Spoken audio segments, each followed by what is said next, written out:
നമസ്കാരം. Civils 360യുടെ UPSC prelims question അനാലിസിസിലേക്ക് സ്വാഗതം. ഇന്ന് ഡിസ്കസ് ചെയ്യുന്ന ക്വസ്റ്റ്യൻ്റെ PDF ഈ യൂട്യൂബ് വീഡിയോയുടെ താഴെയുള്ള ഡിസ്ക്രിപ്ഷനിൽ ലിങ്കിൽ നിന്ന് ഡൗൺലോഡ് ചെയ്യാവുന്നതാണ്. 2018 ക്വസ്റ്റ്യൻ നമ്പർ 41 മുതൽ 60 വരെയുള്ളതാണ് നമ്മൾ ഇന്ന് അനലൈസ് ചെയ്യുന്നത്. 1 മുതൽ 40 വരെയുള്ളത് ഓൾറെഡി നമ്മുടെ യൂട്യൂബ് ചാനലിൽ അപ്ലോഡ് ചെയ്തിട്ടുണ്ട്. Question number 41. With reference to the Indian Regional Navigation Satellite System, consider the following statement. IRNSS has 3 satellites in geostationary and 4 satellites in geosynchronous orbits. IRNSS covers entire India and about 5,500 square kilometers beyond its borders. India will have its own satellite navigation system with full global coverage by the middle of 2019. Which of the statements given above are correct? ഈ UPSC ക്വസ്റ്റ്യൻസിന് പൊതുവേ കാണുന്നൊരു ട്രെൻഡാണ്, minute ആയിട്ടുള്ള details അവർ തെറ്റിക്കത്തില്ല. ഒരു കൺസെപ്റ്റിന്റെ ഒരു larger understanding, ഏകദേശം നമുക്ക് അതിനെപ്പറ്റി ഒരു ധാരണ ഉണ്ടോ എന്ന് മാത്രമേ അവർ ചെക്ക് ചെയ്യത്തുള്ളൂ. അതുപോലൊരു ക്വസ്റ്റ്യൻ ആണ് ഇതും.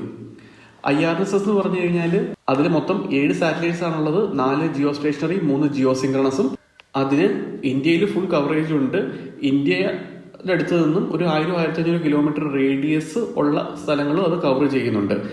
ഈ ഒരു ഏകദേശം ഐഡിയ ഉണ്ടെങ്കിൽ തന്നെ നമുക്ക് ഈ ക്വസ്റ്റ്യൻ ആൻസർ ചെയ്യാൻ പറ്റും. കാരണം മൈന്യൂട്ട് ആയിട്ടുള്ള ഡീറ്റെയിൽസ് UPSC തെറ്റിച്ചാലും അത് വളരെ എക്സാഗ്രേറ്റഡ് ആയിട്ട് അവർ കാണിക്കത്തുള്ളൂ. ഇങ്ങനെ ചെറിയ ഡീറ്റെയിൽസ് ഒന്നും അവർ തെറ്റിക്കത്തില്ല. ഇപ്പം 1000 കിലോമീറ്റർ റേഡിയസ് എന്നുള്ളത് അവർ 1200, 1300 ഒന്നും ആക്കത്തില്ല. അത് 5000, 10000 ആ കണക്കിലാക്കും. അതായത് ഏകദേശം ഒരു ഐഡിയ ഉണ്ടെങ്കിൽ തന്നെ നമുക്ക് ആൻസറിലേക്ക് എത്തണം എന്ന രീതിയിലാണ് അവർ ക്വസ്റ്റ്യൻസ് പ്രിപ്പയർ ചെയ്യുന്നത്. ഞാനീ പറഞ്ഞതുപോലെ ഏകദേശം ഒരു ഐഡിയ ഉണ്ടെങ്കിൽ നമുക്കറിയാം അറൗണ്ട് ഒരു 1000-1500 കിലോമീറ്റർ ആണ് ഇതിന്റെ വിഡ്ത്ത്. അപ്പോൾ ഈ 1000-1500 കിലോമീറ്റർ വിഡ്ത്തുള്ളൂ എന്ന് മനസ്സിലാക്കുമ്പോൾ തന്നെ ഒരു ഗ്ലോബൽ കവറേജ് ഇതുകൊണ്ട് ഉദ്ദേശിക്കുന്നില്ല എന്ന് നമുക്ക് മനസ്സിലാകും. അപ്പോൾ തന്നെ ഓപ്ഷൻസ് 2ഉം 3 നമുക്ക് എലിമിനേറ്റ് ചെയ്യാൻ പറ്റും. ആൻസർ എന്ന് പറയുന്നത് ഓപ്ഷൻ A ആണ്. Question number 42. ഈ ഒരു ചോദ്യം ചോദിക്കാൻ കാരണം എന്ന് പറഞ്ഞാൽ 2018 LIGO project, laser interferometer gravitational wave observatory, അത് ഗ്രാവിറ്റേഷണൽ റിപ്പിൾസ് ഐഡന്റിഫൈ ചെയ്തു എന്നും പറഞ്ഞ് വലിയ വാർത്തയായിരുന്നു. അപ്പോൾ അതുകൊണ്ടാണ് ഈ ഒരു ക്വസ്റ്റ്യൻ ചോദിക്കാൻ കാരണം ഇതുപോലുള്ള ഗ്രാവിറ്റിയും എയിൻസ്റ്റീൻ്റെ ഹൈപ്പോത്തസിസുകളൊക്കെ ആയിട്ട് ബന്ധപ്പെട്ട് ഒരുപാട് വാർത്തകൾ പത്രത്തിൽ വരുന്നുണ്ടായിരുന്നു. അതുകൊണ്ടാണ് ഈ ചോദ്യം വന്നത്. ഇപ്പം അങ്ങനെ ഒരു വാർത്ത നമുക്ക് അറിയാമെങ്കിലും ഇതുപോലുള്ള ഡീറ്റെയിൽസ് നമുക്ക് അറിയണം എന്നില്ല. അങ്ങനെയുള്ളൊരു അവസരത്തിൽ ഞാൻ കഴിഞ്ഞ ക്ലാസ്സിൽ പറഞ്ഞതുപോലെ ടെക്നോളജി സംബന്ധിച്ചുള്ള കാര്യങ്ങൾ എപ്പോഴും സത്യമാകാനാണ് സാധ്യത. ആ ഒരു റിസ്ക് നമ്മൾ എടുത്തുകൊണ്ട് 3 ഉണ്ടെന്ന് ഇടുന്നതായിരിക്കും ഏറ്റവും സേഫ് ഇങ്ങനെയൊരു സിറ്റുവേഷനിൽ. ഇതിൻ്റെ ആൻസർ എന്ന് പറയുന്നത് എല്ലാം ഉണ്ട്. ഓപ്ഷൻ D ആണ്, 1, 2 and 3. Question number 43. ഇതും ഒരു കറണ്ട് അഫയേഴ്സ് റിലേറ്റഡ് ചോദ്യമാണ്. പ്രിലിംസിന് മുമ്പുള്ള സമയങ്ങളിൽ പത്രങ്ങൾ നിറഞ്ഞു നിന്നിരുന്നൊരു വാർത്തയായിരുന്നു ഇത്. ഇന്ത്യയിൽ ഏറ്റവും പ്രൊമിനന്റ് ആയിട്ട് കൾട്ടിവേറ്റ് ചെയ്യുന്ന GM ക്രോപ്പ് എന്ന് പറയുന്നത് GM കോട്ടൺ ആണ്. അതിനുശേഷം ലാർജ് സ്കെയിലിൽ കൾട്ടിവേറ്റ് ചെയ്യാൻ ഉദ്ദേശിച്ച് ഡൽഹി യൂണിവേഴ്സിറ്റി ഡെവലപ്പ് ചെയ്തതാണ് ഈ GM മസ്റ്റാർഡ് എന്ന് പറയുന്നത്. പക്ഷേ അതിന് പെർമിഷൻ കൊടുക്കരുതെന്ന് പറഞ്ഞ് ഒരുപാട് NGOs വന്ന് ഇഷ്യൂ ഒക്കെ ഉണ്ടാക്കുകയൊക്കെ ചെയ്തു. അതിൻ്റെ എൻവയോൺമെന്റൽ സ്റ്റഡീസ് വിട്ടിട്ടില്ല. അതുകൊണ്ട് തന്നെ അതിൻ്റെ ലാർജ് സ്കെയിൽ പ്രൊഡക്ഷൻ ഡിഫർ ചെയ്യണമെന്ന് പറഞ്ഞ് ഈ NGOs സെൻട്രൽ ഗവൺമെന്റ് അപ്പീൽ ചെയ്യുകയൊക്കെ ചെയ്ത് വാർത്തകൾ നിറഞ്ഞു നിന്നിരുന്നൊരു ടോപ്പിക്കാണ് GM മസ്റ്റാർഡ് എന്ന് പറയുന്നത്. അതുകൊണ്ടാണ് ഈ ചോദ്യം ചോദിച്ചത്. ഞാൻ നേരത്തെ പറഞ്ഞ പോലെ ഡൽഹി യൂണിവേഴ്സിറ്റിയാണ് ഇത് ഡെവലപ്പ് ചെയ്യുന്നത്. ഓപ്ഷൻ 3 എലിമിനേറ്റ് ചെയ്യുമ്പോൾ തന്നെ നമുക്ക് ആൻസർ B ആണ്, 2 only എന്ന് കിട്ടുന്നതാണ്. കാരണം 3 ഇല്ലാത്ത ഒരേ ഒരു ഓപ്ഷൻ അതാണ്. Question number 44. Bale 2 experiment, artificial intelligence, അത് അറിയണമെന്നില്ല. പക്ഷെ block chain technology, digital crypto currency. Block chain technology എന്ന് പറഞ്ഞു കഴിഞ്ഞാൽ ക്രിപ്റ്റോ കറൻസിയുടെ കൂടെ നമ്മൾ എപ്പോഴും പറയുന്നൊരു പേരാണ്. സ്ഥിരം പത്രത്തിൽ വരുന്നൊരു കാര്യമാണ്. കറണ്ട് അഫയേഴ്സ് ഏകദേശം ഒരു ധാരണയുള്ള ഒരാൾക്ക് പോലും അതറിയാവുന്നതാണ്. അതുപോലെ തന്നെ ക്രിസ്പാർ, KS9, അതും നമ്മൾ സ്ഥിരം ജനറ്റിക് മോഡിഫിക്കേഷൻ്റെ കൂടെ കേൾക്കുന്ന ഒരു സാധനമാണ്. ഈ ജീൻസ് കട്ട് ചെയ്ത് പുതിയ ക്യാരക്ടേഴ്സ് ജനറ്റിക്കലി ഇംപ്ലാന്റ് ചെയ്യാൻ വേണ്ടിയൊക്കെ ഉപയോഗിക്കുന്ന പ്രോട്ടീനാണ് ക്രിസ്പാർ KS9 എന്ന് പറയുന്നത്. അപ്പോൾ അതൊരിക്കലും പാർട്ടിക്കിൾ ഫിസിക്സിന്റെ കൂടെ വരുന്നതല്ല എന്ന് നമുക്കറിയാം. അങ്ങനെ 2 ഉണ്ട്, 3 ഇല്ല എന്നറിഞ്ഞാൽ തന്നെ നമുക്ക് ഓപ്ഷനിലേക്ക് എത്താൻ പറ്റും. ഓപ്ഷൻ B ആയിരിക്കും ആൻസർ, 2 only. Question number 45. ഈ UPSCയിൽ നമുക്ക് അറിയാത്ത ഒരുപാട് ചോദ്യങ്ങൾ വരും. അങ്ങനെ നമുക്ക് അറിയാത്തൊരു സാധനം വരുമ്പോൾ അത് ഒഴിവാക്കുന്നതിന് പകരം എപ്പോഴും പ്രൈമസി എന്ന് പറയുന്നത് കോമൺ സെൻസിന് കൊടുക്കണം. ഇപ്പം ഒരു ഓപ്ഷൻ വായിച്ചിട്ട് if it makes sense then it is right എന്നൊരു അപ്രോച്ച് ആയിരിക്കണം നമ്മൾ എടുക്കേണ്ടത്. ഒരു ഓപ്ഷൻ അതുണ്ടാവാനുള്ള എല്ലാ സാധ്യതയും ലോജിക്കലി ആലോചിക്കുമ്പോൾ ഉണ്ട്. അങ്ങനെ ഉണ്ടെങ്കിൽ ആ ഒരു റിസ്ക് എടുത്ത് ആ ഓപ്ഷൻ ഉണ്ടെന്ന് തന്നെ നമ്മൾ അനുമാനിക്കണം. ഇപ്പോൾ ഈ 45th question, which of the following statements best describe carbon fertilization? Carbon fertilization എന്താ എന്നൊന്ന് ലോജിക്കലി ആലോചിച്ച് നോക്കിയേ. യൂറിയ ഫെർട്ടിലൈസേഷൻ നമ്മൾ പറയാറുണ്ട്. യൂറിയ ഫെർട്ടിലൈസേഷൻ എന്ന് പറഞ്ഞാൽ എന്താ, അല്ലെങ്കിൽ ചുമ്മാ ഫെർട്ടിലൈസേഷൻ എന്ന് പറഞ്ഞാൽ എന്താണ്? സോയിലിൽ പ്ലാന്റ്സിന്റെ ഗ്രോത്ത് കൂടാൻ വേണ്ടി നമ്മൾ ഫെർട്ടിലൈസേഴ്സ് അപ്ലൈ ചെയ്യുന്നതിനെയാണ് ഫെർട്ടിലൈസേഷൻ എന്ന് പറയുന്നത്. അപ്പം അതിൻ്റെ അകത്ത് വരുന്ന രണ്ട് കാര്യങ്ങളെന്ന് പറഞ്ഞാൽ എന്തോ ഒരു സാധനം അപ്ലൈ ചെയ്യുന്നു, ഫെർട്ടിലൈസേഴ്സ് അപ്ലൈ ചെയ്യുന്നുണ്ട്, അതിൻ്റെ കൂടെ തന്നെ പ്ലാന്റിന്റെ ഗ്രോത്ത് കൂടുന്നുമുണ്ട്. അതിൻ്റെ കൂടെ കാർബൺ ഫെർട്ടിലൈസേഷൻ എന്ന് വെക്കുമ്പോൾ ലോജിക്കലി എന്തായിരിക്കണം അത് മീൻ ചെയ്യേണ്ടത്? കാർബൺ ആയിരിക്കും ഫെർട്ടിലൈസർ ആയിട്ട് ആഡ് ചെയ്യുന്നത്, അതുമൂലം പ്ലാന്റിന്റെ ഗ്രോത്ത് കൂടുന്നുണ്ടായിരിക്കും. ഈ പറഞ്ഞ കാര്യമായിട്ട് സിമിലർ ആയിട്ടുള്ള ഒരേ ഒരു ഓപ്ഷൻ ഈ താഴെ പറയുന്നതിൽ ഏതാ? എ ആണ്.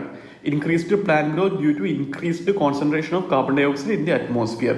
നമ്മൾ ഓവറായിട്ട് ചിന്തിച്ച് കുളവാക്കൊന്നും വേണ്ട. ഞാൻ നേരത്തെ പറഞ്ഞ പോലെ ഒരു സ്റ്റേറ്റ്മെന്റ് വായിക്കുക, വളരെ സിമ്പിളായിട്ട് ആലോചിക്കുക, ഇഫ് ഇറ്റ് മേക്ക് സെൻസ് ആ ഒരു റിസ്ക് എടുത്ത് അത് ശരിയാന്ന് തന്നെ അനുമാനിച്ച് എലിമിനേറ്റ് ചെയ്യുകയോ ആൻസർ ആയിട്ട് മാർക്ക് ചെയ്യുകയോ ചെയ്യുക. Question number 46. ഇത് നമ്മൾ സ്ഥിരം കേൾക്കുന്ന ഒരു കാര്യമാണ്. ഈ ഇന്റർനെറ്റുമായിട്ട് വീട്ടിലെ ആണെങ്കിലും അതുപോലുള്ള നമ്മുടെ പേഴ്സണൽ അല്ലെങ്കിൽ ഹൗസ് ഹോൾഡ് തിങ്സിനെ കണക്ട് ചെയ്ത് ഇന്റർനെറ്റ് വഴി അതിനെ ഓപ്പറേഷണലൈസ് ചെയ്യിക്കുന്ന ഒരു രീതി. അതിന് പറയുന്ന പേരെന്താ? Internet of things. Option B ആണ് ആൻസർ. Question number 47. നേരത്തെ പറഞ്ഞതുപോലെ എല്ലാ കാര്യത്തെയും പറ്റിയും ഏകദേശം ഒരു ഐഡിയ മാത്രമേ UPS നമ്മൾ ഇന്ന് എക്സ്പെക്ട് ചെയ്യുന്നുള്ളൂ. ഇപ്പൊ സോളാർ പവർ പ്രൊഡക്ഷൻ എന്ന് പറഞ്ഞു കഴിഞ്ഞാൽ നമ്മുടെ ഒരു ജനറൽ ട്രെൻഡ് എങ്ങനെയാണ്, അത് ബാക്കി ഏതൊക്കെ റിന്യൂവബിൾ എനർജിയുടെ മുകളിലാണ്, അങ്ങനെയൊക്കെയുള്ള വളരെ ബേസിക് ആയിട്ടുള്ള കാര്യങ്ങൾ മാത്രം നമ്മൾ നോക്കിയാൽ മതി. അങ്ങനെ ഡീറ്റെയിൽസ് ആയിട്ട് പെർസെൻറ്റേജ് കണക്കുകളോ ഒന്നും പഠിക്കേണ്ട കാര്യമില്ല. അത് അപ്ലൈ ചെയ്യുന്നതിലായിരിക്കും കാര്യം. ഇപ്പോൾ ഈ 47th ക്വസ്റ്റ്യൻ തന്നെ, with reference to solar power production in India consider the following statement. First statement വായിച്ചേ. India is the third largest in the world in the manufacture of silicon wafers used in photovoltaic units. നമ്മുടെ installed solar power capacity എന്ന് പറഞ്ഞു കഴിഞ്ഞാൽ എനിക്ക് തോന്നുന്നു around 1% എങ്ങാണ്ടാണ്. ഇപ്പോഴും imported ആയിട്ടുള്ള solar units ആണ് ഇവിടെ വളരെ വ്യാപകമായിട്ട് ഉപയോഗിക്കുന്നത്. അങ്ങനെയൊക്കെ വരുമ്പോഴേക്കും ഇന്ത്യ ലോകത്തിലെ മൂന്നാമത്തെ largest manufacture of silicon wafers ആണെന്ന് പറയുന്നതിൽ ഇറ്റ് ഡസന്റ് മേക്ക് സെൻസ്. അതുപോലെ തന്നെ സോളാർ പവർ താരിഫുകൾ ഡിറ്റർമിൻ ചെയ്യുന്നത് solar energy corporation of India ആണെന്ന്. സോളാർ പവർ പ്രൊഡക്ഷന്റെ ഒരു ജനറൽ ട്രെൻഡ് നമ്മൾ മനസ്സിലാക്കിയാൽ തന്നെ കാണുന്ന ചില കാര്യങ്ങളുണ്ട്. റൂഫ് ടോപ്പ് സോളാർ എനർജി ഭയങ്കരമായിട്ട് പ്രൊമോട്ട് ചെയ്യുന്നുണ്ട്. അതൊരു decentralised way of power production ആയിട്ടാണ് നമ്മൾ പ്രൈമറി അസ്യൂം ചെയ്യുന്നത്. സ്റ്റേറ്റുകൾക്കാണ് പലപ്പോഴും അതിന്റെ ചാർജ് കൊടുക്കുന്നതെന്നൊക്കെ. അപ്പൊ ഇങ്ങനെയൊക്കെയുള്ള കാര്യങ്ങളൊക്കെ കൂട്ടി വായിക്കുമ്പോഴേക്കും നോക്ക്, സോളാർ പവറിന്റെ താരിഫ് ഒരു സെൻട്രൽ ഏജൻസിയാണ് ഡിറ്റർമിൻ ചെയ്യുന്നത് എന്ന് പറയുന്നത് ഇറ്റ് ഡസന്റ് മേക്ക് സെൻസ്. അങ്ങനെ വരുമ്പോൾ ഓപ്ഷൻ 1ഉം 2ഉം ലോജിക്കലി നമുക്ക് തെറ്റാന്ന് തന്നെ അസ്യൂം ചെയ്യാവുന്നതാണ്. ആൻസർ എന്ന് പറയുന്നത് ഡി ആയിരിക്കും, neither 1 nor 2. Question number 48. The staple commodities of export by English East India Company from Bengal in the middle of 18th century were. ഇതും ഒരു ബേസിക് NCERT ക്വസ്റ്റ്യൻ ആണ്. Answer എന്ന് പറയുന്നത് ഡി ആണ്, cotton, silk, saltpetre and opium. Question number 49. Significant aspect of Champaran Satyagraha. ഈ ചമ്പാരൻ സത്യാഗ്രഹ എന്ന് പറഞ്ഞു കഴിഞ്ഞാൽ പെസന്റുമായിട്ട് ബന്ധപ്പെട്ടതെന്ന് മാത്രം ഏകദേശം ഒരു ഐഡിയ ഉണ്ട് നമുക്ക് ഈ ക്വസ്റ്റ്യൻ ആൻസർ ചെയ്യാൻ പറ്റും. കാരണം പെസന്റുമായിട്ട് റിലേറ്റ് ചെയ്ത ഒരൊറ്റ ഓപ്ഷനേ ഉള്ളൂ, അത് ആൻസർ സി ആണ്, joining of peasant unrest to India's national movement. ബാക്കിയെല്ലാം പറയുന്നത് ലോയേഴ്സിന്റെ കാര്യവും ദളിത് ട്രൈബൽ കമ്മ്യൂണിറ്റീസിന്റെ കാര്യവും പ്ലാന്റേഷൻ ക്രോപ്സ്, കൊമേഴ്ഷ്യൽ ക്രോപ്സിന്റെ കാര്യമൊക്കെയാണ്. ചിന്തിച്ച് ഓവർ കോംപ്ലിക്കേറ്റ് ചെയ്യാതെ ചമ്പാരൻ എന്താ എന്ന് മാത്രം ഓർത്തെടുത്ത് ഓപ്ഷൻസ് വായിച്ചു കഴിഞ്ഞാൽ നമുക്ക് ആൻസറിലേക്ക് എത്താൻ പറ്റും. Who among the following were the founders of the Hind Mazdoor Sabha established in 1948? പലപ്പോഴും നമ്മൾ പഠിച്ച കാര്യങ്ങൾ നേരിട്ട് UPSC പ്രിലിംസിന് ചോദിച്ചു എന്ന് വരത്തില്ല. പക്ഷെ പഠിച്ച കാര്യങ്ങൾ തറവാണെങ്കിൽ അത് പിന്നെ ആലോചിച്ച് ഓപ്ഷൻസ് എലിമിനേറ്റ് ചെയ്ത് നമുക്ക് ആൻസറിലേക്ക് എത്താൻ പറ്റുന്നതാണ്. അതുകൊണ്ടാണ് ബേസിക് കൺസെപ്റ്റ്സ് ശരിക്ക് തറവാക്കണം എന്ന് പറയുന്നത്. കാരണം അതിലൂടെ ആയിരിക്കും നമുക്ക് ഓപ്ഷൻസ് എലിമിനേറ്റ് ചെയ്യാൻ പറ്റുന്നത്. ഇപ്പം ഈ ചോദ്യം തന്നെ, ഹിന്ദ് മസ്ദൂർ സഭ എന്ന് പറയുന്നത് ഒരുപക്ഷെ അവിടെ ഇരിക്കുമ്പോഴേക്കും നമ്മൾ ആദ്യമായിട്ട് കേൾക്കുന്നത്. പക്ഷെ അത് വിടാൻ പാടില്ല.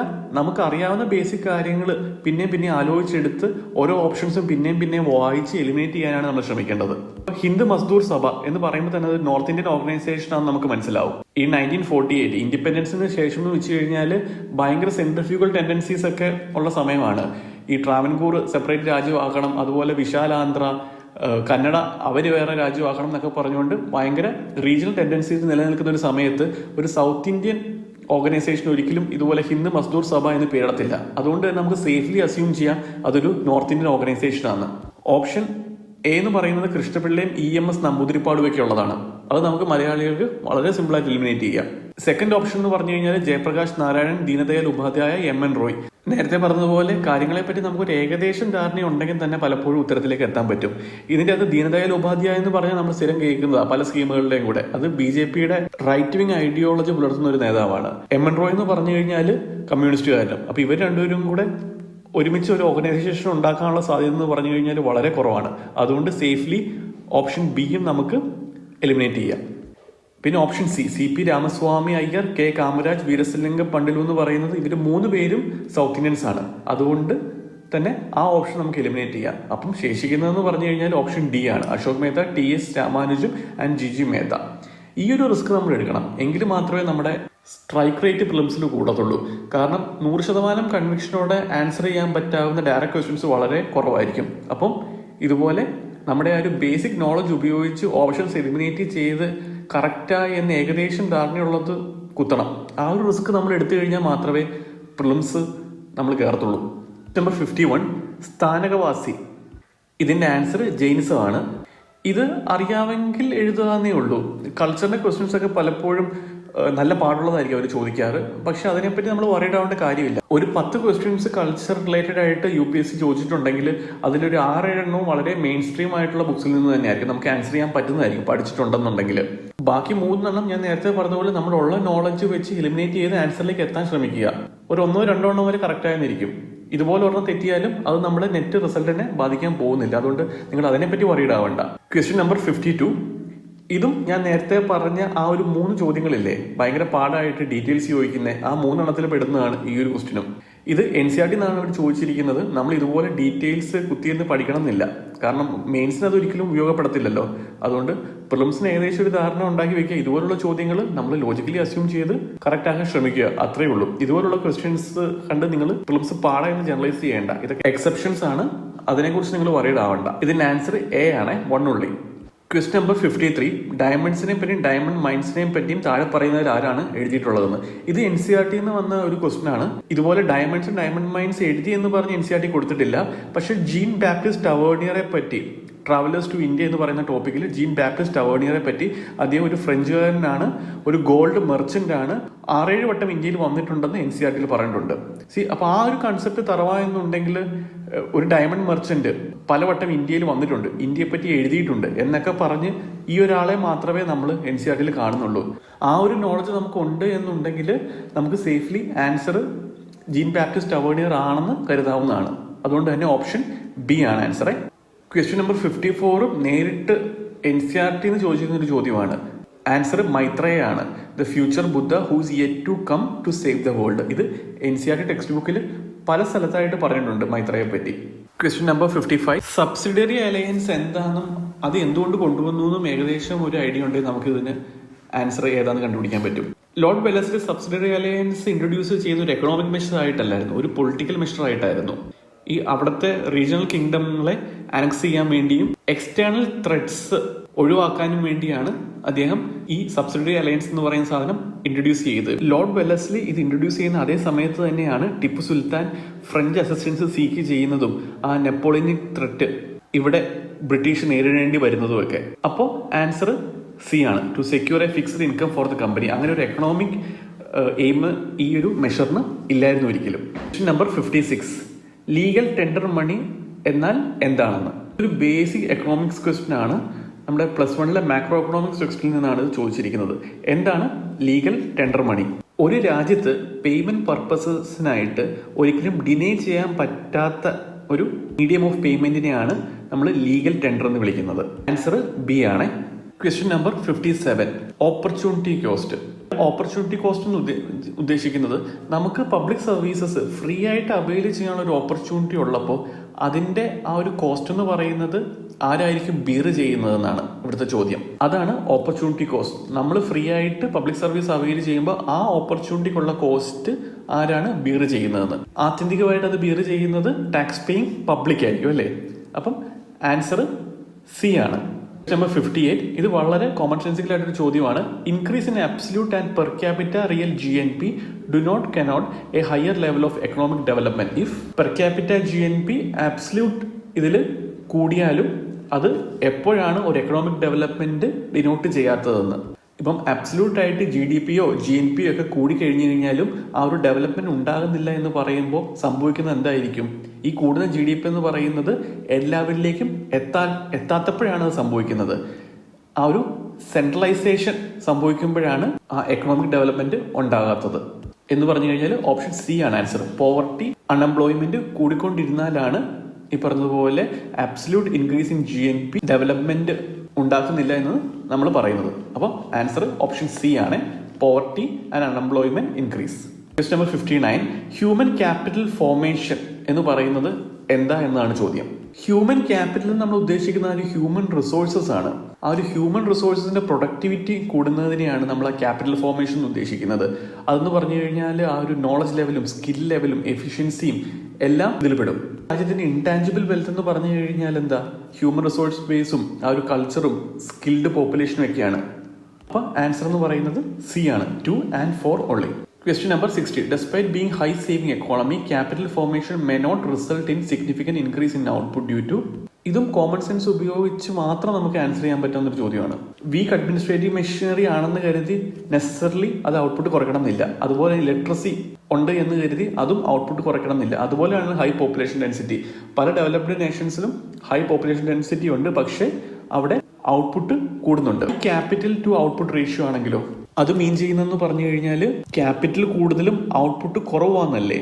ക്യാപിറ്റൽ ഔട്ട്പുട്ട് റേഷ്യോ കുറയുമ്പോഴല്ലേ ശരിക്കും ഔട്ട്പുട്ട് കൂടുന്നത്. അപ്പൊ ആൻസർ ഡി ആണ്. ഇന്നത്തെ ക്ലാസ് ഇതോടെ കഴിഞ്ഞു. വരുന്ന ദിവസങ്ങളിൽ കൂടുതൽ വീഡിയോകൾ അപ്ലോഡ് ചെയ്യുന്നതായിരിക്കും. അപ്ലോഡ് ചെയ്യുന്ന വീഡിയോകൾ ഉടനെ തന്നെ ലഭ്യമാകാൻ വേണ്ടി ഞങ്ങളുടെ ചാനൽ സബ്സ്ക്രൈബ് ചെയ്യുക.